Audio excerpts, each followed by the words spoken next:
Another black brother is shot. And it's sad that this keeps going on, this cycle keeps going on. Spotemgottem from Jacksonville was shot last night coming out the studio in Miami in a drive-by shooting. He was shot 5 times. Condition unknown. As y'all know, police locked him up in July 2020 when they came in and he had an AK-47 next to him in his hotel room. Also, he was wanted and questioned in Dallas because he made a song and the police, somebody must have told, or because I listened to the song, I don't hear him saying any names unless I don't understand his raps. But I think somebody might have pointed that out. Nonetheless, I really want to hope and send my blessings to his family and say that, I hope he recovers from this. But I also want to say that we got to be mindful and careful. You see, I shot this video like 3 times, actually. It's my 3rd time. Because I wanted to get the information right. Because I thought it was an inside job. But what it is that it's reckless moving. So, apparently, salute to, I'm not saying this was done intentionally, but the homies that's around, the homies that's there, the homies and the people that's there, they have to be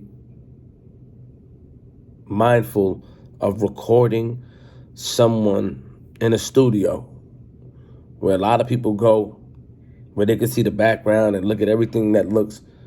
They got to be mindful of recording in the studio because he reposted it.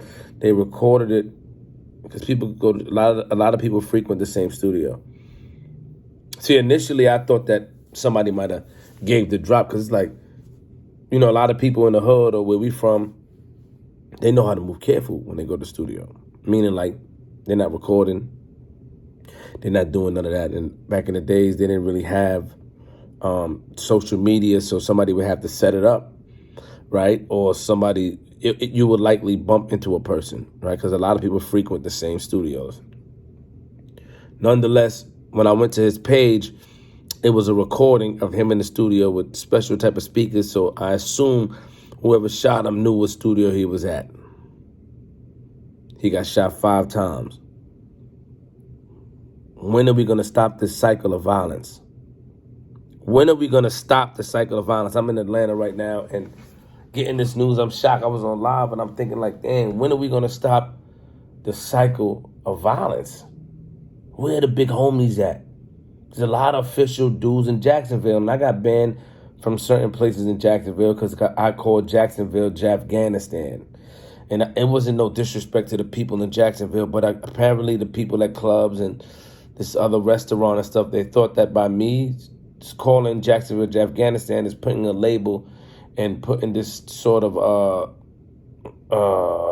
light on them to make them act crazy or make them live up to the Afghanistan, because Afghanistan people move crazy. And that was never my intentions. But I should have used my platform more accordingly and better than that. I still feel how I feel, but at the same time, just because I feel like that, I have a responsibility, and I don't want to be responsible for young men out here trying to live up to a name or live up to an Afghanistan lifestyle, because I call it Jafghanistan. So I understood why this club and these two restaurants blocked me. But at the same time, we're the big homies to tell these youngins how to move. The system makes money off of this. So now we know that he's shot. What's going to happen is that his song is going to go crazy and go up. And who gets paid? The people behind the scenes get paid. And I'm not saying it's intentionally done, but I'm saying is that America, corporate America, some parts of corporate America monetizes and gain off of black suffering. Believe it or not, you may say, Flip, you crazy. What you mean? I didn't say they're responsible. I'm talking about the monetization part. I'm talking about when something happens, we see a domino effect. When something happens, someone gets hurt, the streams go up like that. I mean, shout out to Swiss Beats and Tim. We see how the streams go up of something positive, but let's talk about when somebody gets hurt. When the news is circling, the streams go up like that. And who gets paid from the streams? How are these labels able to pay? Think about what I'm saying. And I'm not saying there's no conspiracy theorists or trying to point the finger at anybody and say this and that. No, I'm just saying, like, we got to realize what we're doing. There's no more Black Wall Street. There's no more black dollars. No more in the community.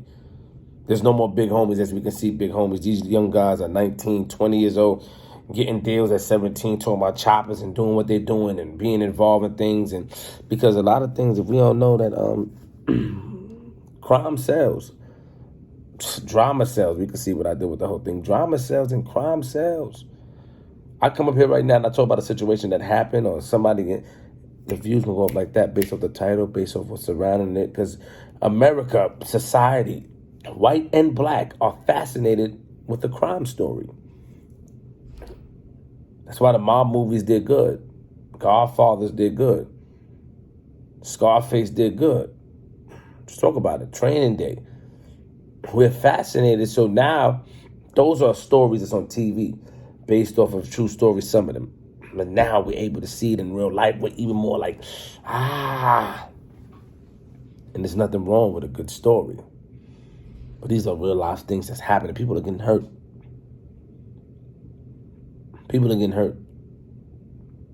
And hopefully nobody makes fun of him getting shot and to keep this going.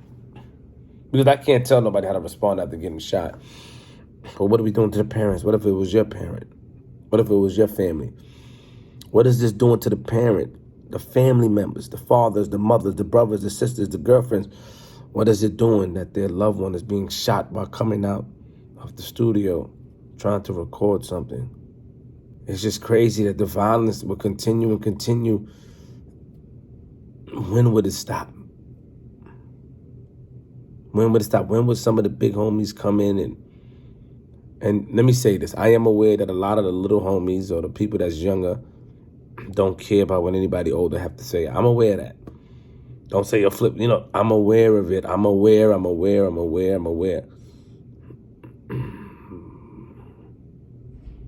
But it's always good to try. It's always good to try and try to bring the communities together. This has to stop because all it's going to do is keep on contributing to a black-on-black genocide. I say that with conviction. And I never used to believe in this whole conspiracy thing, but it's not a conspiracy. I'm watching this in real time. Please be careful. If you got beef out there, you got smoke out there, be careful recording where you at. Be careful putting these things on camera where you at.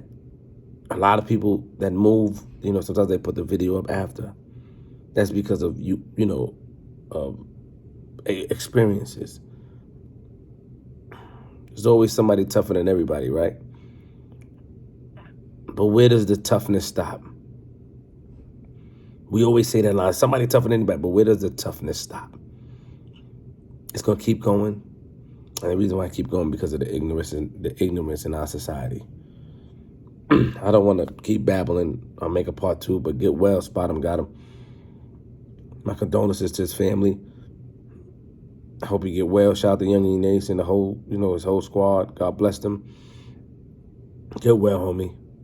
You could beat this. You got this. Queens.